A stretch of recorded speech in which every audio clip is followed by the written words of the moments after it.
Hey guys, I'm Tim with Original Strength and welcome to my home. This week I want to show you a fantastic drill for strengthening your abs but mobilizing your hips, your knees, your ankles, your feet, and your toes. Basically, I want to show you a drill that you can do that just really restores your body's ability to move, all right, with strength. And all you do, and I'm going to show you two ways to do this, and it's almost like my get up game or get up and over game, but not quite. So anyway, you start on your back and you're going to sit straight up, and when you sit up, you're going to bend your knee and bring your foot close to you, and from here you're going to try to go straight up and over your body, mobilizing the toes, the ankle, the hips, and from here you're going to keep going. Now we're going to get into the other leg. Mobilize this ankle and these toes, come down, and then you're going to transition straight up over, back over your body to lying down on the floor under control. Got it? So then we're going to do the other side. So we're going to sit up, bend this knee, get this foot as close to our body as we can, go straight up and over. Look, this requires a lot of mobility in the hips. You're working your shoulders and your triceps also.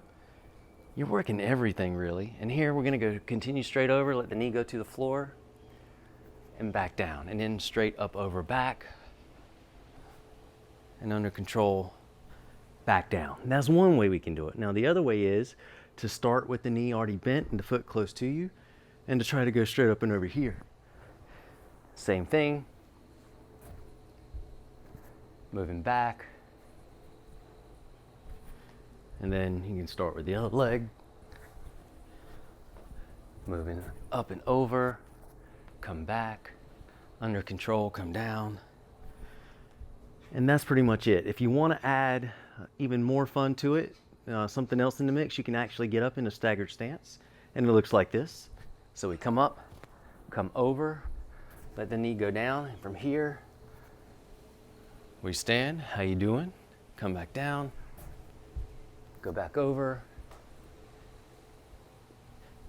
And the other side, I was cheating. I didn't know how I wanted to start. I'm going to start this way. Come up over,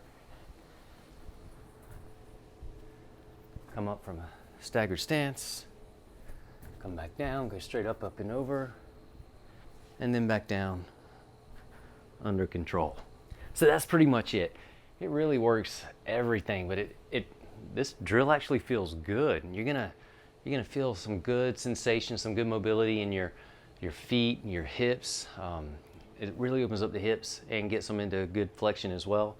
Here's the thing though, just move where you can move. Don't force anything. Allow your body to invite you to explore where it wants to go and go there. So what I mean is don't move into pain and don't try to force something that you shouldn't force. So if you get here and your knee will only let you you can only get your foot so far, work from there. And then maybe you scoot your bottom towards your foot to get up and over. And if you can't go straight over, don't force it. Maybe you got to go to the side and back around to come over. That's okay. If this knee won't go down to the ground, it only goes here, only go there. That's okay. Come back down and work your body. Allow it to guide you where it wants to let you go. And don't try to force anything you don't need to force, because eventually, once your body feels safe and has the ability to move well where it will move, it'll start to allow you to move in other places. So basically, move where you can move, do what you can do, and the more you do it, the more ability you'll get till you can fully move where you want to, how you want to, and you won't have any limitations. All right? So that's our drill this week. The staggered stance up and over, good for your abs, shoulders, wrist, hips, knees, feet, toes, ankles. All right? Give that a shot. Let me know what you think. I'm Tim with Original Strength, and we'll see you next time.